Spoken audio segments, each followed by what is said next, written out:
우리 옆에 분하고 인사 나누겠습니다. 그리스도의 평화가 함께하길 원합니다. 앞뒤자로도 인사하시고요. 네, 온라인으로 예배 드리신 분들도 여러분들 그 채팅창에 서로 인사를 나눴으면 좋겠습니다. 여러분 가수 중에 김진호라는 가수가 있어요. 여러분들 김진호 하면 잘 모르실 텐데 SG 워너비 이런 말 아마 들어보신 적이 있을 거예요. 저 개인적으로는 그렇게 좋아하는 가수는 아니었던 것 같아요. 제 기억에. 근데 이분이 SG 워너비 아마 막내, 나이가 제일 어렸던 멤버 중에 한 명이었어요. 그리고 노래하는 방식이 소몰이 창법이라고 해가지고 되게 이게 좀 뭔가 막힌 소리 같은데 몰아가는 듯한 노래를 부르는 분이에요. 최근에 여러분들 예능 프로그램에서 이분의 근황이 소개되었습니다. 그분이 큰 기획사에서 들어가서 활동을 하면 돈도 안정적이고 좋겠지만 자기가 만약에 노래를 불러서 수익을 못 내면 그만큼 민폐가 없다는 생각에 그 큰 기획사에 들어가지 않아요. 그리고 자기가 하고 싶은 걸 하려다 보니까 기획사에 있으면 묶이는 게 많은 거예요. 제약이 너무 많다 보니까 1인 기획사를 만들어서 활동 중이래요. 그래서 그분의 원칙이 있는데 뭐냐면 여러분들 대학교에서는 여러분들 한국에서 대학생활 하신 분들은 아시겠지만 축제 때 가수들이 와서 공연을 하잖아요. 그 중간에 브로커가 있으면 학생들이 그 낸 등록금으로 그런 축제를 진행을 하는데 그 브로커들이 돈을 굉장히 어마어마하게 불러내는 것 같아요. 그러니까 이분의 원칙은 뭐냐면 절대로 개런티를 받지 않는다. 그게 무슨 얘기냐면 자기 무료로 가서 대학 축제에 가서 노래를 한다는 거예요. 굉장히 유명한 가수예요. 그렇게 하기 쉽지 않아요. 그리고 병원에 가서 무료로 공연을 한다고 합니다. 그리고 고3들 학생들이 졸업할 때 가서 졸업식 가서 노래 불러주고. 여러분 어느 유명한 가수가 할 수 있는 일들이 아니죠. 이분이 한 이야기 중에 제가 기억 남는 건 뭐냐면 아마 아버지가 일찍 어릴 때 돌아가신 것 같아요. 그래서 어머니가 힘들게 자기를 이렇게 키우신 거를 지켜봤는데 자기가 노래를 하는 걸 너무 좋아하는데 어머니 하루 종일 일을 해야 되는 거예요. 그래서 고등학교 때 여러분 한국의 노래방은 여러분 어른들이 없으면 밤 10시가 넘으면 학생들은 갈 수가 없어요. 어머니가 일을 마치고 아들이 노래방 좋아한다고 데리고 가서 아들은 노래하고 엄마는 뭐예요? 옆에서 꾸벅꾸벅 주무시는 거죠. 근데 그 이야기를 쭉 나누는데 제가 마음에 뭔가 이렇게 확 이게 뭔가 꽂혔어요. 제 개인적으로. 왜냐하면 호기심이 생긴 거예요. 왜냐하면 삶이 굉장히 이분이 매력적이구나. 어떤 매력이 있냐면 자기가 굉장히 어떻게 보면 정점에 올랐던 가수 중에 하나였는데 이제는 자기의 삶을 뭐냐면 사람들과 나누는데 자기의 재능을 써야겠다는 결심을 한 거가 굉장히 제 마음을 감동하게 했던 것 같습니다. 그럼 가수는 노래를 불러서 먹고 사는 사람이 있죠. 여러분들 돈을 벌기 위해서 공연하는 것은 당연한 겁니다. 그런데 그런 일반적인 방향의 자기의 삶을 놓지 않고 그렇게 살기로 결심하지 않고 자기가 결심한 대로 살고 있는 거예요. 잘 아시겠지만 여러분들 마음 먹는다고 해가지고 삶을 마음 먹은 대로 살 수 있는 분들이 몇 분이나 되겠어요. 난 이렇게 살아야지. 제가 늘 마음속에 주일을 지내고 월요일만 되면 반드시 내가 살을 빼야지 하지만 일주일 지나고 이 시간이 되면은 그 마음 먹은 대로 되지 않아요. 여러분 무료로 가수 활동하겠다는 것은 여러분 무명 가수라서 그런 것이 아니라 자신의 삶의 철학 혹은 원칙이 이런 것들을 만들어낸 것 같아요. 단단한 신념 같은 게 아마 그 안에 있었던 것 같아요. 그러니까 그 진실이 저에게 느껴졌기 때문에 그분을 주목하게 된 것이겠죠. 저는 그렇게 살 수 있는 그분의 용기에 박수를 보내고 개인적으로 이런 삶을 결심하고 자신의 철학을 담아내는 삶의 방식에 응원하고 싶습니다. 오늘 본문으로 한번 들어가 보겠습니다. 에베소서는 62년경에 기록되었어요. 예수님이 이 땅에 오신 다음에 62년이 돼서 이런 에베소서가 기록된 거예요. 최근 학자들에 의해서 이것이 바울이 썼냐 안 썼냐 그 저작성에 대해서 의심하는 경우도 있습니다. 이유가 뭐냐면 그 이후에 바울의 이름을 빌려서 편지를 쓰는 경우가 종종 있었기 때문에 혹 바울이라는 이름을 빌려서 후대에 쓴 것이 아닌가 이런 생각을 하는 거죠. 하지만 뭐 이런저런 여러분들 그보다도 중요한 건 뭐냐면 보편적으로 에베소서 하면 여러분들 뭐냐면 바울 신학의 왕관이라는 별명이 붙어 있어요. 그게 무슨 얘기냐면 그만큼 바울이 고백하는 예수 그리스도 교회 그리고 성도의 삶에 대해서 에베소서는 잘 기록하고 있다는 얘기입니다. 여러분, 에베소서의 특징은 예수님이 곧 교회의 머리라고 고백하고 있습니다. 그리고 그만큼 여러분들 우리 모두는 그리스도의 몸된 교회라고 또 얘기하고 있어요. 우리는 다 교회고 그 교회의 머리는 누가 되시는 거예요? 예수님. 그리고 그러므로 우리는 뭐예요? 하나, 함께, 이런 단어를 많이 사용하고 있습니다. 이것을 강조하는 이유는 뭐냐면 그만큼 당시에 교회가 다양해지면서 교회마다 다른 모양, 다른 신앙의 형태로 이 통일성에 대한 어떤 필요가 제기됐다는 얘기 있고, 아마 경험하신 분들은지 모르겠지만 교회마다 교회 분위기가 다르죠. 교회마다 특징이라는 게 존재해요. 초대교회는 여러분들 아직 정해지지 않은 교회의 일치와 신학 정리가 부족하다 보니까 서로가 너무 다르다는 것에 대해서 불편했던 것 같아요. 이에 대해서 바울은 서로 다른 것 때문에 서로 뭐라고 그러냐면 어떻게 그렇게 하지? 우리랑 다른데? 이러면 어떤 마음이 생기냐면 나와 다르기 때문에 너는 틀려, 이런 이야기가 나올 수 있잖아요. 그에 대해서 바울은 분명하게 얘기한 게 뭐냐면 우리는 다 그리스도의 몸된 교회예요. 교회의 머리는 누구예요? 예수 그리스도시라. 우리가 서로 다르지만 우리는 함께, 그리고 어떻게 해요? 하나된 모습으로 살아가야 된다. 이게 바울이 에베소서를 통해서 전하는 메시지였다는 얘기입니다. 여러분, 그 내용을 보면은 에베소서는 바울이 고백하고 있는, 바울이 예수님에 대해서 고백하는 것들, 그리고 교회에 대한 어떤 철학이나 신념, 혹은 우리들의 영어로 생각해 보면 여러분들 철학이란 말보다는 신학이라는 표현이 더 우리에게 익숙할 텐데 어떤 신학적인 정리를 위해서 쓰여진 편지라고 할 수 있습니다. 15절에 16절 말씀에 보니까 바울이 감사하다고 고백하고 있습니다. 바울이 감사하대요. 이유가 뭐냐면, 무엇 때문에 감사하냐면 예수님에 대한 믿음과 성도 간의 사랑에 대한 소식을 들은 거예요. 에베소 교회가 예수님에 대한 믿음이 흔들림이 없어요. 그리고 뭐냐면 성도끼리 뭘 하냐면 사랑을 하고 있다는 거예요. 이 말에 바울이 어떻게 해요? 감사하다고 표현하고 있어요. 정말 감사합니다. 그들의 믿음이 흔들림이 없고 어떻게 해요? 또 성도 간에 어떻게 하고 있어요? 사랑하고 있단 말에 감사하다는 겁니다. 그러면서 바울이 기도하는 것은 뭐냐면 거기서 끝나는 게 아니에요. 17절에 예수 그리스도의 아버지이신 하나님이 주시는 지혜와 계시의 영으로 하나님을 알게 하는 것이라고 이야기하고 있어요. 그럼 바울은 예수를 믿는 믿음, 그리고 성도 간의 사랑이 교회 안에서 충분하다면 그 다음 단계는 뭘 이야기하고 있냐면 여러분들 주시는 지혜와 계시의 영으로 누구를 더 알게 하는 거예요? 하나님을 더 알게 하는 것에 나아가라는 거예요. 예수님에 대한 믿음이 흔들림이 없어요? 성도 간에 사랑할 수 있어요? 그 다음에 여러분들 우리가 할 게 뭐예요? 하나님이 주시는 계시의 영과 지혜의 영으로 누구를 알아가는 거예요? 하나님을 알아가라.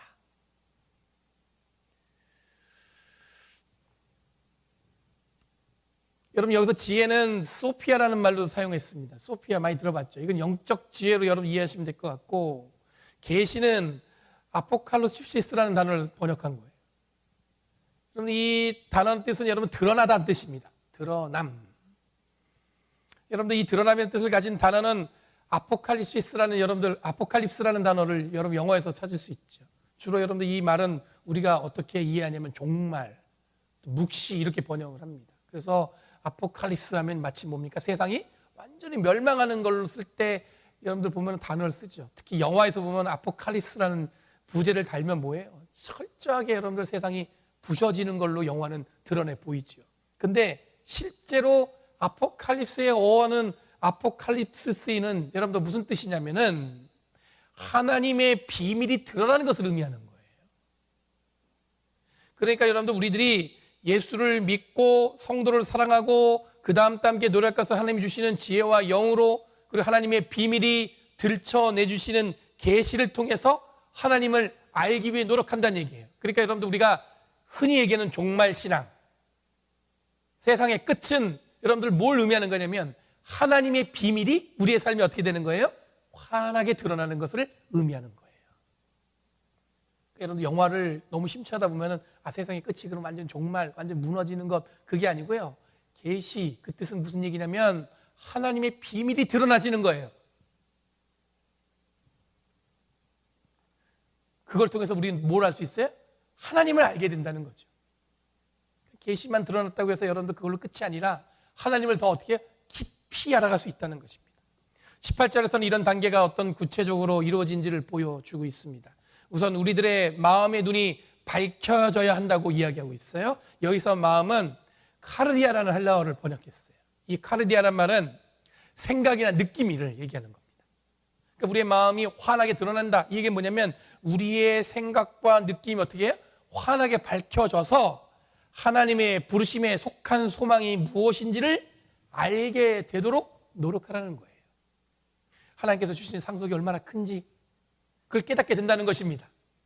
여러분, 우리가 교회를 다니고 신앙생활을 하는데 여러분들이 주어진 것이 얼마나 큰지, 그것이 얼마나 우리에게 얼마나 영광스러운지 그걸 모르는 경우가 있죠. 교회를 이렇게 나오긴 하지만 나에게 주어진 것이 그게 얼마나 큰지, 하나님을 알아가는 기쁨이 얼마나 위대한지, 그런 기쁨과 그 감격이 여러분들한테 확 와닿을 때가 있어요? 대부분 여러분들 하나님이 얼마나 크신지에 대해서 여러분들 잘 못 느낄 때가 있어요. 왜냐하면 살다 보니까 가볍게 그냥 지나가는 정도가 우리의 삶에 익숙하게 뿌리낼 때가 있죠. 바울은 19절 말씀을 통해서 바울이 어떤 철학, 이걸 다르게 표현하면 어떤 신학을 가지고 있고 교회는 어떤 철학과 방향이 있어야 되는지를 가르치고 있습니다. 우선 우리들에게 무엇보다 중요한 기초적인 것은 뭐냐면 예수를 믿고 성도 간에 사랑하는 것으로 시작하는 거예요. 그러니까 여러분들 보면 예수님 믿고 성도 간에 사랑하는 것은 이 바울이 입장에서 보면 가장 기본적인 옵션이에요. 그거는 우리가 당연히 해야 되는 거예요. 예수를 믿고 성도를 사랑하는 것. 그리고 여러분들 뭐냐면 그 다음에 하나님을 아는 것을 위해서 노력하는 것이 우리에게 이어져야 한다고 이야기하고 있습니다. 이 말은 바울은 우리들의 신앙생활의 목적, 즉 우리들이 이 세상을 그리스도인으로 살아가는 목적은 하나님을 알기 위한 것이라고 못 받고 있어요. 여러분들 우리 교회에서 예배 드리고 봉사하고 또 여러분들이 열심히 헌신하고 이건 다 뭐 하는 거, 무엇을 위해서 하는 거예요? 하나님을 알기 위해서 하는 것이라는 거예요. 다른 거 없어요. 하나님을 아는 것, 그거 하나가 여러분들 우리가 신앙생활하는 목적이라는 것입니다. 많은 사람들이 요즘에 교회 신앙생활의 방향에 대해서 자신들이 이야기하는 것을 옳은 것처럼 이야기합니다. 어떤 분들은 선교가 신앙생활의 중심이라고 합니다. 선교가 된다, 선교가 된다. 당연히 선교가 중요하지만 여러분들 선교가 여러분들 어떤 목적으로 향해야 되냐면 하나님을 아는 것으로 가야 된다는 거예요. 어떤 분들은 여러분들 선교가 어떤 분들은 예수님의 재림 이후에 일어난 사건이 어떤 휴거에 대해서 신앙생활에 정점을 두고 살아가고 있는 분들이 있습니다. 이것이 중요하다는 거예요. 오늘날 교회가 정말 휴거에 대해서 얘기 안 한다는 거예요. 왜냐하면 어려우니까 얘기 안 한다는 거예요. 그건 잘못된 거예요. 왜냐하면 그거는 신앙생활하는 데 있어서 여러분 하나의 조건이지, 휴거도 여러분 어디로 향하는 거예요? 하나님을 아는 것으로 향하고 있어야 된다는 거예요. 그게 끝이 아니에요. 그걸 통해서 우리는 하나님을 알아가는 것입니다. 어떤 분들은 불같은 기도와 열심히 있어야 여러분들 구원의 조건인 것처럼 이야기합니다. 기도를 해도 여러분들 뭐예요? 열심히 뜨겁게 해야지. 근데 여러분들 그것도 여러분들 구원의 조건이 되는 것이 아니라 그것도 어디로 향하고 있어야 되는 거예요? 하나님을 아는 것으로 향하고 있어야 된다는 얘기입니다. 바울은 여러분 이 모든 것을 내려놓고 예수를 믿는 믿음과 성도의 사랑을 기본으로 하고 하나님이 주시는 지혜와 계시의 영을 통해서 하나님을 아는 것이 우리들의 신앙생활의 목적이고 방향이라고 이야기하고 있습니다. 이어지는 본문에 보면 하나님의 능력을 깨달으면 예수님의 부활과 승천을 확신하게 되고 하나님이 세상의 어떤 권세보다도 예수 그리스도를 높이셔서 교회의 머리 삼으셨다고 고백하고 있습니다. 결국 여러분들 하나님이 어떤 분인지 알아야 예수님이 어떤 분인지 아는 거예요. 그리고 예수님이 바로 우리 교회의 머리 되신다는 걸 깨닫게 된다는 얘기입니다. 여러분, 바울이 여기서 고백하는 주장은 에베소 교회를 통해서 필요한 가르침, 즉 바울이 깨닫고 고백하는 바울의 철학적인 사고가 담겨져 있습니다. 이것을 이후에 우리는 신학이라는 이름으로 바뀌었지만 바울이 고백하는 교회와 성도 그리고 예수님에 대한 이해가 오늘 읽은 본문에 담겨 있습니다. 철학이란 말이 굉장히 거창하게 들리겠지만 생각해보면 우리들은 저마다 개인적인 철학이 있죠. 다들 삶의 철학이라는 게 있잖아요. 그렇죠? 여러분, 누가 이야기해도 흔들리지 않는 이 철학적인 삶의 모양이나 이런 것들 다 누구나 있게 마련입니다. 어떤 사람은 그것을 고집이라고 표현해요. 야, 저분 고집 세. 근데 여러분들, 고집을 부리는 이유는 뭐냐면 자신의 철학적인 삶을 가볍게 여기지 않고 실천하고자 하는 삶의 자세에서 나오는 모양이 있죠. 고집엔 이유가 있는 거예요. 뭐냐면 자기 철학이 있는 거예요. 나는 이렇게 살기로 결심했기 때문에 누가 어떻게 얘기해도 뭐예요? 그것은 흔들려요, 흔들리지 않아요? 절대로 흔들리지 않는 거죠. 그냥 만약 바울이 이런 철학, 즉 신학적 노력이 없었다면 바울은 여러분들 이런 편지를 쓰지 못했을 것입니다.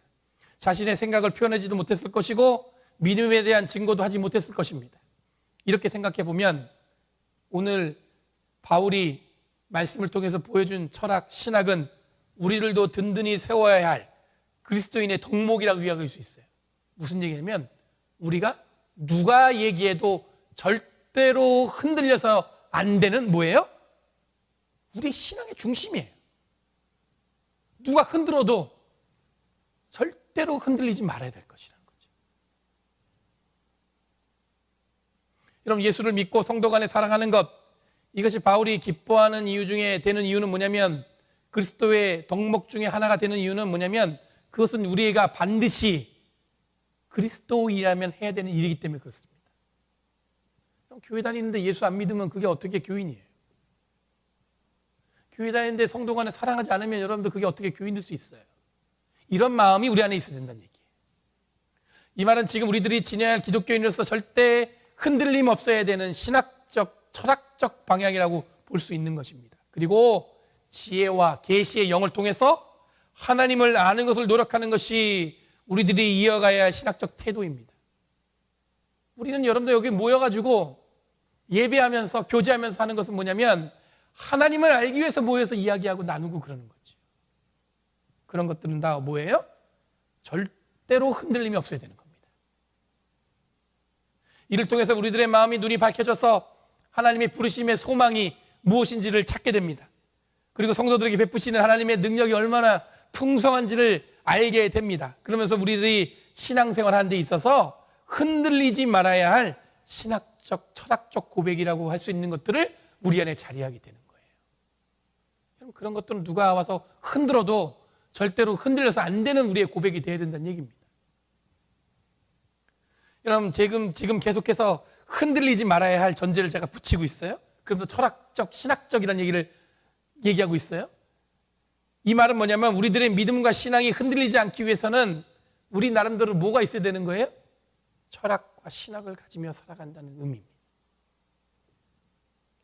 철학, 신학하면 부담스러운 용어인데 왠지 어려울 것 같은데 하나님을 알기 위해 우리에게 필요한 것, 즉 흔들림 없이 우리들의 믿음을 세워나가기 위해 반드시 필요한 것이라고 이해하면 좋을 것 같아요. 오늘 읽은 본문 중에 본문의 이 평행 본문은 사도행전과 누가복음입니다. 근데 거기서는 예수님의 승천을 보고하고 있어요. 사도행전과 요한복음, 누가복음은 예수님께서 하늘로 올라가신 것에 대해서, 여러분들 승천하신 것에 대해서 복음서와 교회는 단단하게 고백하고 있습니다. 우리는 예수님의 승천이라는 개념에 몰입하다 보면 예수님이 하늘로 올라가신 것에만 집중하지만 교회는 사실 예수님의 승천은 곧 어떤 의미였냐면 예수님의 부재, 지금까지 늘 제자들과 함께 하셨던 예수님이 이제는 어떻게 된 거예요? 같이 안 계신 거예요. 당시 교회는 여러분들 복음을 세우고 증거해야 되는데 어떤 문제에 직면했냐면 늘 함께 하셨던 주님이 지금 어떻게 된 거예요? 안 계시고 하늘로 올라가신 거예요.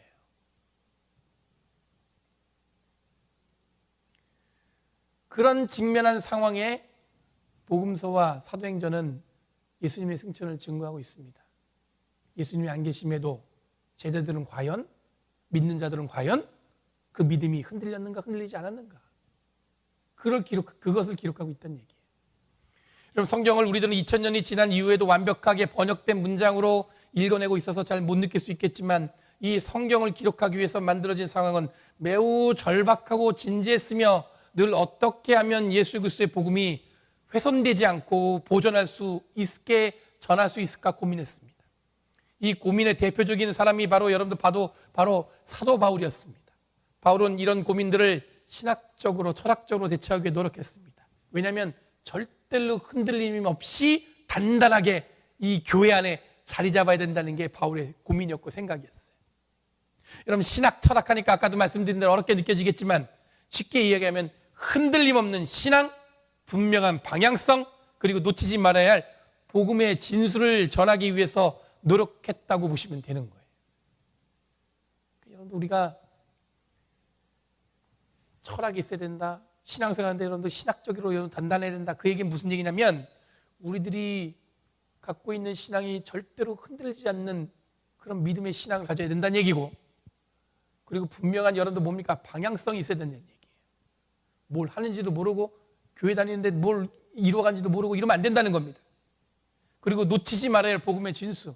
그게 무슨 얘기냐면 예수님께서 우리에게 복음을 전하셨는데 그 복음이 여러분들 그 중심에 있는 내용들을 우리의 삶을 통해서, 우리가 섬기는 교회를 통해서, 여러분들의 모든 고백을 통해서 여러분들 이 땅에 드러나야 되는데, 그런 것들이 희미하게 되는 순간에 여러분들 우리는 그리스도인으로서의 어떤 고백을, 표시를, 드러남을 할 수 없게 된다는 얘기겠죠. 굉장히 여러분들 어려운 얘기예요. 뭐냐면 하나님은 우리를 통해서 변함없이 일하신다는 사실을 우리의 이런 확고한 믿음과 흔들리지 않는 신앙, 분명한 방향성을 가지고 이 세상에 들춰내준다는 얘기예요. 부담되시죠?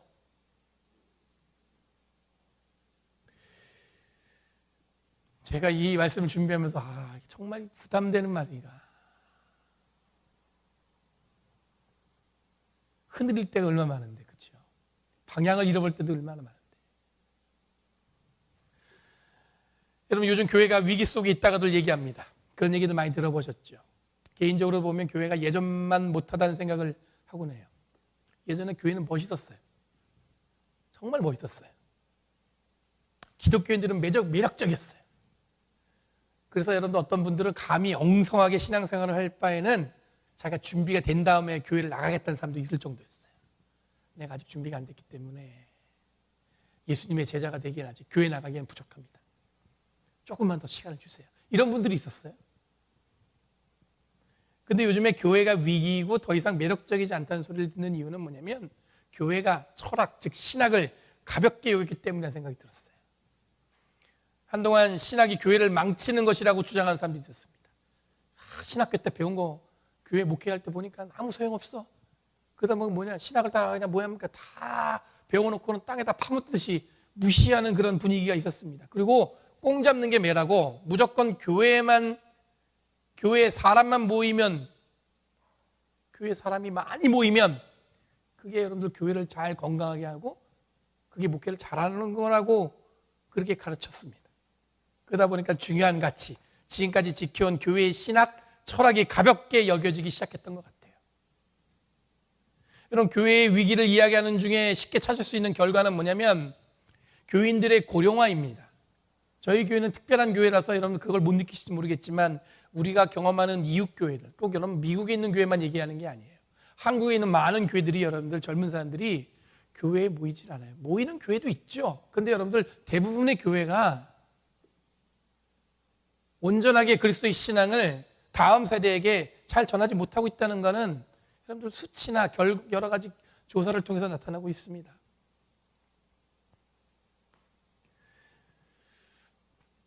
그만큼 여러분들 그 다음 세대의 신앙생활을 유지할 수 없을 정도로 교회가 역동적이지 못하다는 의미입니다.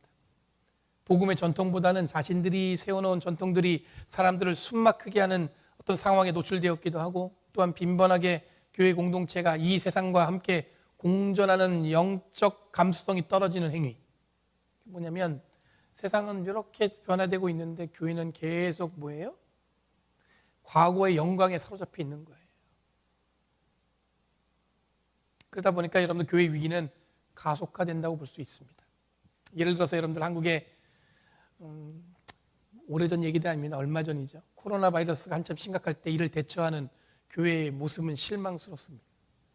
이 때문에 사람들은 더욱더 교회를 외면하게 되었고, 이런 상황에서 교회는 문제의 원인을 이 방역 당국이 교회를 차별한다는 프레임으로 맞설려고 했습니다. 물론 뭐 다 그런 건 아니에요. 교회 중에서는 여러분들 되게 여전히 끊임없이 존경받고 사람들이 모범이 되는 교회도 있었죠. 그럼 예배를 드리면 죽인다고 칼이 들어올 때 목숨 걸고 예배하는 것이 신앙이죠. 그런데 예배의 모임이 칼이 되어서 남들의 목숨을 위태하게 한다면 모이지 않는 것도 진정한 신앙이라고 할 수 있을 것 같습니다. 하지만 교회는 자기중심적인 사고에 갇혀서 세상을 돌보는 일과 그리스도의 복음을 전하는 일을 가볍게 하게 된 것 같다는 생각을 지울 수 없습니다.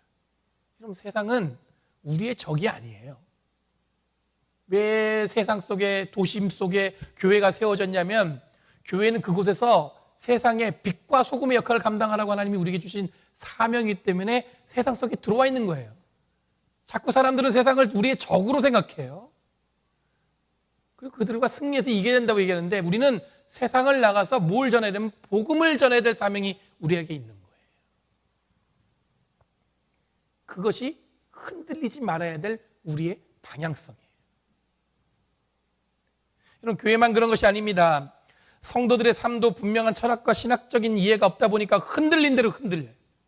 아무리 흔들리도 흔들리지 말아야 할 것은 우리들이 바로 부름받은 자라는 사실과 우리가 바로 교회라는 사실입니다. 절대로 흔들리면 안 되는 거예요. 그런데 이마저도 흔들릴 때가 있습니다.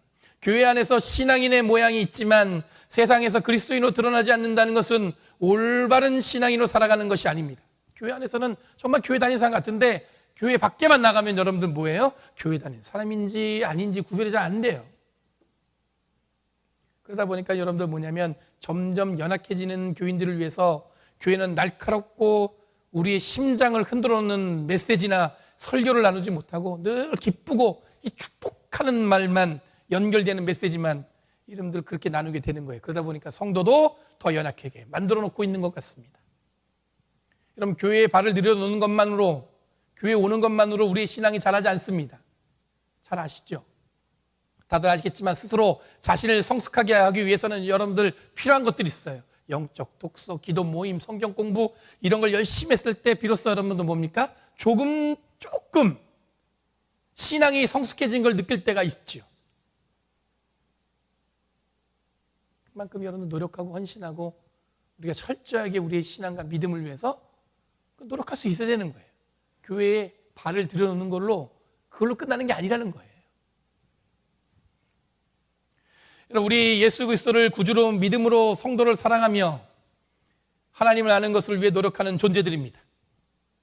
절대로 흔들리면 안 되는 거예요. 예수를 믿는 존재이고 서로 사랑하는 존재예요. 그리고 뭐예요? 하나님을 알아가려고 노력하는 존재라는 거예요. 이런 노력을 통해 바로 우리들의 삶을 통해 하나님의 능력이 얼마나 크신지를 드러내는 것이 우리의 사명임을 기억하시기 바랍니다. 하나님의 능력이 크신 걸 여러분들 말로만 하면 어떻게 해요? 우리의 삶으로 드러나줘야지. 맨날 하나님은 위대하시다고 하면서 여러분들 뭐냐면 어떻게 보면 결정적인 순간에 자기 믿음은 어떻게 해요? 저 밑으로 곤두박질 칠 때가 많이 있어요. 여러분들한테 뭐라 하는 게 아니라 저 자신을 들어볼 때 저도 똑같은 그런 것에 부족함을 느끼니까 고백하는 거예요.